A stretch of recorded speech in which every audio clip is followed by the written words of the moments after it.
Hello and welcome guys, I'm Pit, and today I'm going to give you a bit of an insight onto how I do my morphs for GAR purposes, especially when it comes to texturing, since that's I think one of the steps that people are most interested in. So first we'll go over how the project is set up, and then we'll go over how the different textures are layered and what do I do to make it look, I think, pretty good. Alright, let's get right into it. Alright, so first of all, how the project is set up. Right, so basically, as you can see, first I have a few textures, right? There is the arms, the body, the legs and the head textures. They are all 4K since, as you know, I kinda like to keep it very high resolution since my PC is also quite good at handling those type of things. So then I have a mirror on, so that left side is almost always as has the same types of detailing than the right side, and also what I use is basically a combination of procedural notes and my own let's say drawing on the tablet. So that's why I have to do the texture baking, right? So that's there. And once I do it, I basically start texturing. So based on how I do the arms, I will basically explain the entire process. First, the first texture that I add is the metal edgeware texture. So it adds kinda like this. It looks pretty decent at the moment, actually, like just with it. But then I start fiddling with every, other aspect of how the texture is looking. So secondly, I add this layer. As you can see, it adds some dust, not much of a difference, but still there is some. Then I proceed to basically change the roughness on it a bit, and yeah, that's how the texture basically looks from that point onward. Okay, so yeah, all right. So then the next thing that I add is this one. So it basically, you know how the clones, they fight most of the time. So that's why they need to have some marks from the battles, right? They got hit like maybe there or there, yeah, so that adds kind of bit of realism to it, and now that's what I call a base, right? So that's pretty much how the clone armor base in everything that I do looks. So then I begin to add colors to it. This armor is based on the armor from Race To The Rhydonium.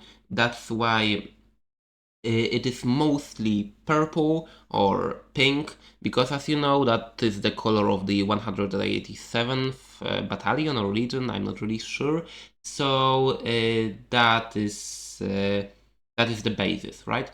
So first I add this color. Now as you can see, it is a bit messy, but that's because when I add this and this, it looks better, right?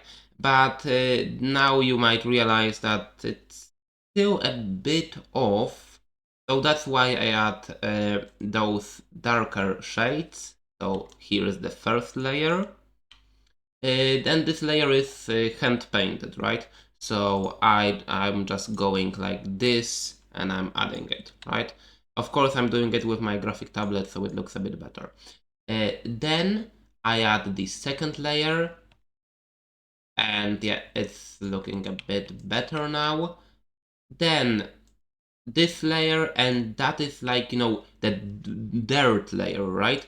So that makes everything go way, way, way more dirty, right? See, with it and without it, with it and without it. Yeah, so that is a lot of a difference. And now the last one is just a tiny cracks there and there, you know, in some areas. Right. And yeah, basically that's the entire process. Then I add the same to the body, head. The head is a bit different than with Race to the Rhydonium, since I have fiddled with it quite a bit and I have it now set as default. And also then I do the legs. So that's how the entire morph looks. And after it is done, I then export it to Blender, every mask, right? So that's how the base color looks. As you can see, it looks a bit worse since it's just the color, but at the same time you can see, like, you know, the definition of all the shadows that is imprinted there. Then that's how the roughness looks. As you can see, it's mostly white, but then it also has some where it's more rough. Then metallic. Metallic is basically kinda the same as roughness but inverted. I'm not really sure why that is, but it looks good either way. And also it has a bit of height, so it's mostly this area, like, you know, this sign that is imprinted, and this area. But yeah, as you can see, it has some height. So combining it all, we have this, and yeah, that's mostly how I do everything there. And I can fiddle around with it, I can add new textures, I can basically do everything with this. So yeah, that is the entire video. I hope you like it. I hope that it explained some things, and if you still aren't sure about the process, then just give me a comment and I will make sure to respond it as soon as possible. Alright, so have a great day, drop a like and subscribe if you liked the video, because if not, then of course you don't have to. And yeah, have a great day and see you in another video. Bye bye.